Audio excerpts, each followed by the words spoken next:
नमस्कार दोस्तों, इस वीडियो में बात करेंगे हिंदू मैरिज एक्ट 1955 की धारा 9 के बारे में। बात करेंगे अगर किसी की वाइफ अपने माँ बाप के घर चली जाए, वापस नहीं आ रही, बार बार बुलाने पर भी वापस नहीं आ रही, तो हस्बैंड इसके लिए सेक्शन 9 के तहत केस फाइल कर सकता है। इसको घर बसाने का केस भी कहा जाता है।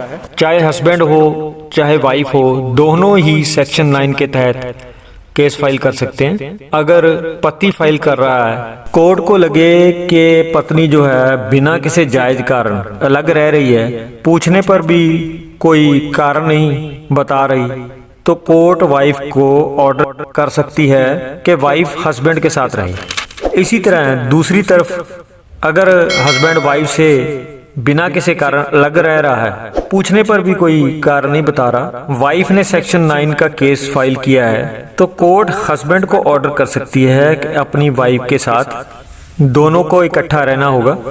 कोर्ट द्वारा ऑर्डर किया जा सकता है। सेक्शन 9 को घर बसाने का केस भी कहा जाता है। यानी सेक्शन 9 का जो लाभ है हस्बैंड और वाइफ दोनों ही ले सकते हैं। कभी कभी ऐसा होता है कि सेक्शन 9 केस फाइल करने के बाद, मान लो एक लड़की ने केस फाइल किया है, लड़के वाले कह देते हैं कि इसका जो स्वभाव है वो अच्छा नहीं है, लड़ती झगड़ती है, इसलिए हम इसको रखना नहीं चाहते। और भी कारण हो सकते हैं, जैसे लड़के ने डिवोर्स केस फाइल किया है। इसी तरह अगर लड़के ने सेक्शन 9 का केस फाइल किया है, घर बसाने का केस फाइल किया है, तो उसकी वाइफ भी आरोप लगा सकती है कि ये मेरे को मारता पीटता है, दाज दहेज की मांग करता है, या दाज का केस फाइल किया हुआ है। किसी भी तरह के आरोप लगाए जा सकते हैं।